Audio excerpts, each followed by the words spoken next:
How Companies Abuse the Green Movement for Money. Christina O'Brien, Business Law, Appalachian State University.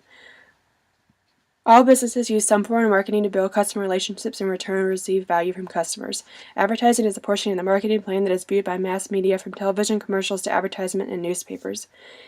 Advertising has a major impact on the economy and should be regulated. In this presentation, I will discuss environmental marketing guidelines, specific cases where false advertising was an issue, and the consequences for false advertising under the law. Currently, there are marketing guides set forth by federal agencies. However, companies stretch these regulations by using vague terms such as going green, friendly, or think different, and love the earth. Deceptive advertising is relevant and something we should all pay attention to. Some companies are being held liable for their actions through lawsuits, such as a recent case against Whole Foods Market. Garrison filed a class action lawsuit against the company on the grounds of false labeling. Whole Foods claims some of their products to be all natural when they actually contain the chemical compound sodium acid phosphate. Trader Joe's experienced a similar lawsuit which cost the company $3.4 million and a great deal of bad PR. Marketers should be held accountable for deceptive green advertising, and that is exactly what Ayanna Hill thought when she filed a lawsuit against Fiji Water Company for claiming to be carbon negative. Fiji created the idea that they're carbon negative by claims such as, "We are reducing CO2 emissions across our product's entire life cycle by 25% over the next 3 years."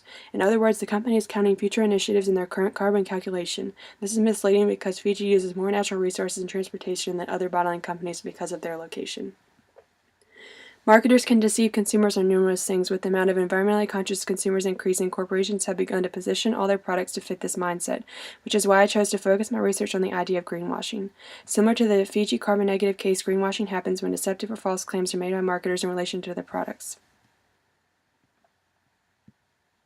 These ads are great examples of greenwashing. Both ads use green colors, designs, and wording for you to think that the green advertisement is environmentally friendly. But for Fanta ad, the only thing green about the product is the flavor. The second ad claims to be natural and biodegradable, but is a Clorox ad. How natural can it be? We must be smart consumers and ask questions about each ad presented.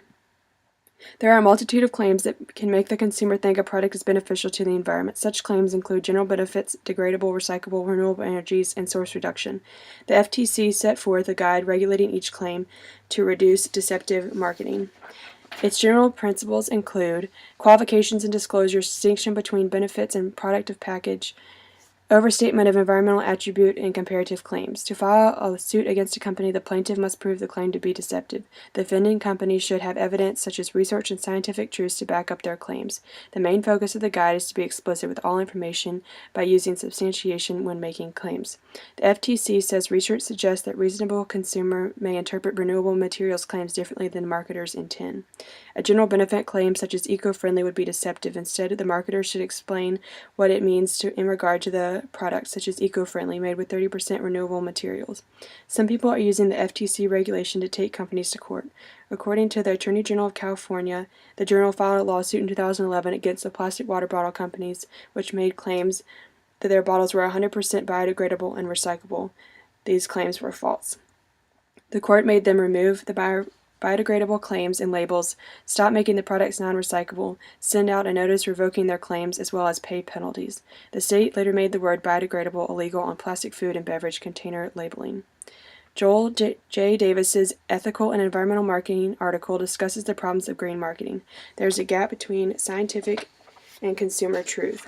He says consumers using products they believe will improve the environment, but in fact actually continue to further environmental deterioration, reduce the quality of living conditions for all individuals in current and future generations, and lead to general deterioration of social well-being.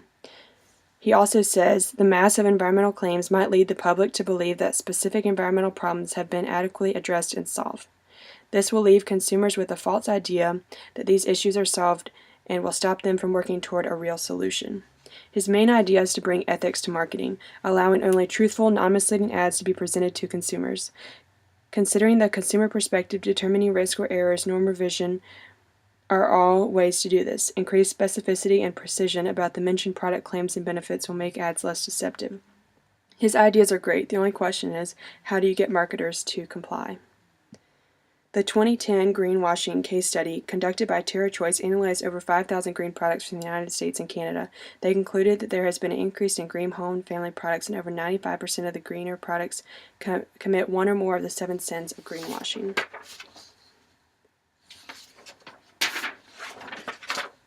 The sins are something consumers should pay attention to and include hidden trade-off, no proof, vagueness, irrelevance, lesser of two evils, fibbing, worshiping of false labels. When TerraChoice said they believe companies improve with more practice in selling green products and increased certifications of their product, they make it seem like companies want to become greener. However, over time, some of them actually just deceive you to think that they are greener. Cherry of the University of California at Davis wrote a law review that discusses the incentives for greenwashing. There is an incentive to promise consumers eco-friendly products but then deliver goods and services cheaply regarding environmental impact. This shows some companies only care about the economic benefit rather than having good morals or protecting the environment in which they live. Being green can be expensive, but lying about it is cheap. She discusses uncertain regulatory structure which invites marketers to greenwash with little fear of penalty. But there are legal possibilities for policing or enforcing consumer responsibility claims, which would in turn cut down the incentives for firms to engage in greenwashing. Stricter laws and enforcing legal ramifications would stop in the majority of greenwashing. When companies bend scientific truths to gain customer awareness and make consumers think they are bettering the environment when they are actually contributing to the degradation of the planet is wrong. Each company should be held liable.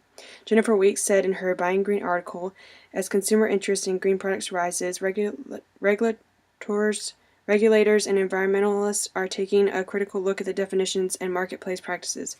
Strong standards are needed, observers say, to prevent a new wave of greenwashing, help consumers avoid wasting money. This is exactly what needs to be done. We need to set a strong standard by increasing penalties and enforcing FTC regulations. If companies are not held accountable for their deceptive advertising, they will not be stopped. She also says even if green marketing delivers on its pledges, many environmentalists say that sustainability is not a matter of buying green but of buying less. This is something environmentally conscious consumers should keep in mind. Greenwashing is still a major issue, but with increased regulation and a push toward ethical marketing, this misleading ad can be stopped. Adding specificity to an advertisement can make the difference between a multi-million-dollar lawsuit and presenting the truth to customers. Consumers should hold companies accountable by taking their false claims to court against broken FTC regulations.